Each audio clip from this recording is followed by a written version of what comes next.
Good morning, everybody. Good morning. Welcome to Money in the Morning, aka Economic Elevation, aka Financial Consciousness. My name is Dr. Boyce Watkins. I hope everybody's having a good day. I'm fresh back from my trip to Central America, which apparently is the center of the universe right now in terms of attention because there's some crazy stuff going on south of the border involving a certain president invading the territory of a certain other president and creating all kinds of chaos. All hell's breaking loose right now internationally because of what happened here.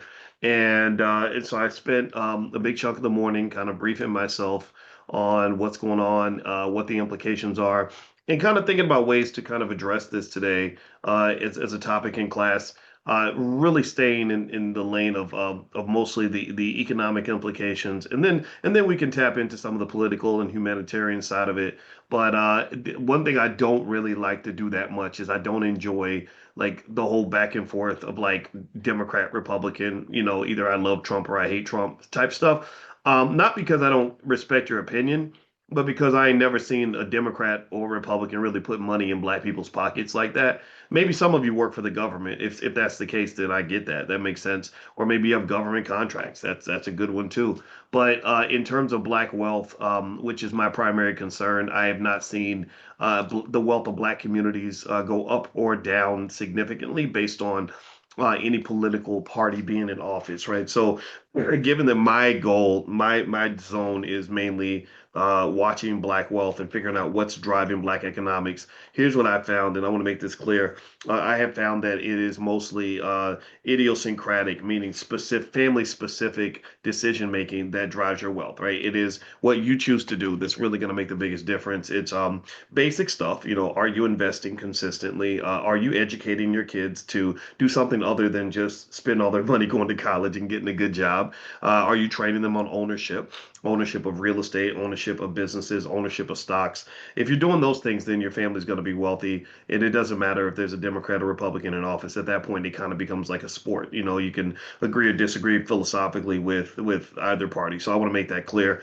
And I know that it makes people mad because they want me to. They're always trying to recruit me for their side. And when the times where I know I'm doing a good job is when I get accused by Democrats of being a Trump supporter, and then I get accused by Trump supporters of being a Democrat. I'm like, good. That's what I want. I want everybody mad at me because I got one loyalty. In every election, when people ask me who'd you vote for, I say I voted for black people, right? And voting for black people means taking our issues into our hands and doing what's best for our community. That's what I want to do. So what I want to, the other thing I want to do today is I want to really talk a little bit about this invasion scenario and just what this really means in terms of your economics.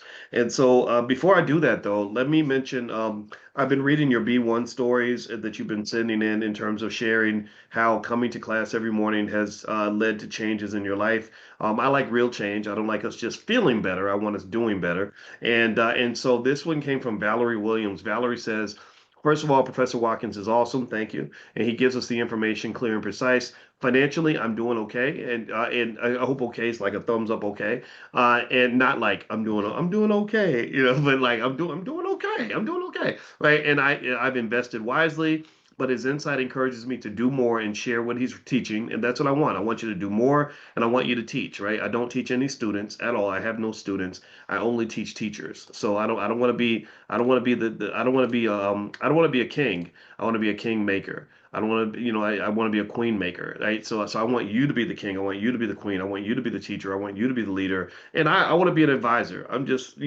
some lowly finance professor who's doing his best to help out. But I want you to be the king of all that. You to be the queen of all that. All right. So here, she says, let's see here. She says, and she's teaching her daughter and others, and that's enough. That's really a great sign. That's a good thing, right? That she's talking to her child about it. You'll be amazed how how different a child's life is if their parents simply have a couple of economic conversations with them while they're little. Like just basic stuff like, well, it's better to own something than it is to rent, right? It's better to be the boss than it is to be the employee, right? Or it's better to save your money than it is to spend your money. I